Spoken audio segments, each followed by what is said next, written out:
중년의 나이는 배우에게도 중요한 시기죠. 특히 건강한 신체는 큰 자산이 되는데요. 6가지 건강 비법을 들고 그가 명의를 찾았습니다. 안녕하세요. 배우 정희태입니다. 현대의학의 발달로 이제 100세 시대가 열렸죠. 하지만 장수와 더불어 각종 질병에도 시달리고 있습니다.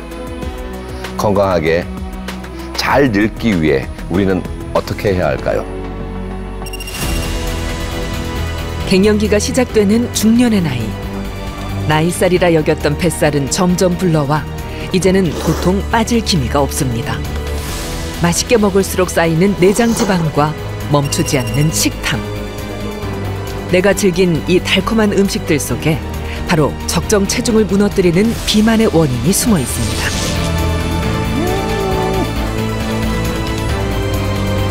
좀 더 건강한 삶을 위해 필요한 적정 체중은 과연 어떻게 해야 만들 수 있을까요? 굶고 운동하고 각종 다이어트 약을 먹어도 살이 빠지지 않아 고민인 중년들. 날씬한 몸매에 젊은 시절로 되돌아가고 싶은 간절함이 있죠. 오늘 그 소망을 현실로 만들어줄 성공 비법을 알려드립니다.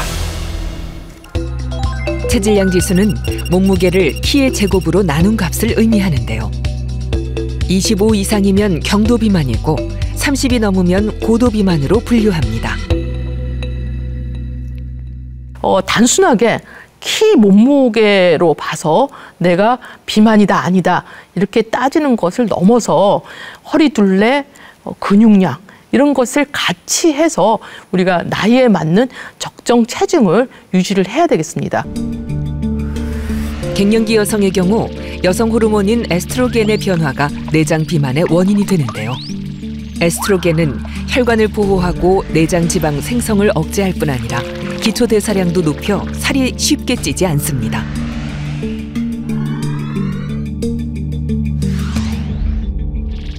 하지만 폐경 후엔 여성 호르몬 분비가 급격히 감소해 이전과 달리 내장에 지방이 쌓이게 됩니다. 이 때문에 배가 볼록해지는 내장 지방형 비만 몸매로 바뀌게 되죠.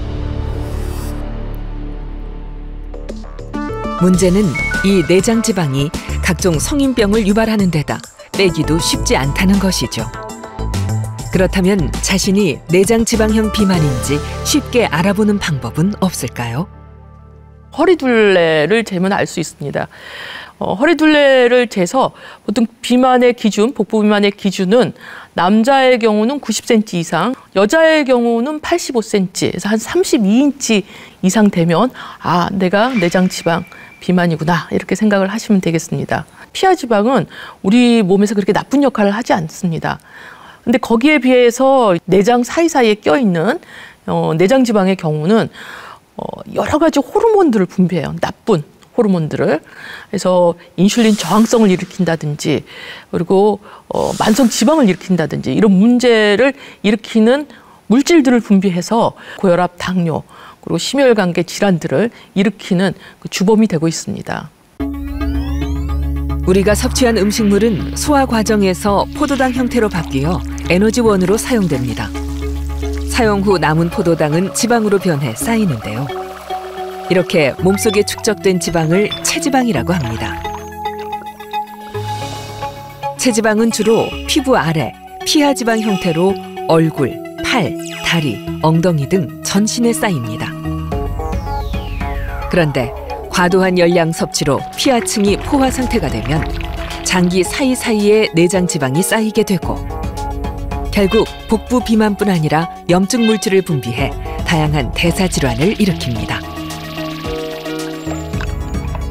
내장 지방이 췌장에서 분비되는 인슐린의 기능을 떨어뜨려 당뇨병의 위험성도 높이고 나쁜 콜레스테롤과 중성지방을 증가시켜 동맥경화는 물론 혈관 질환도 유발합니다.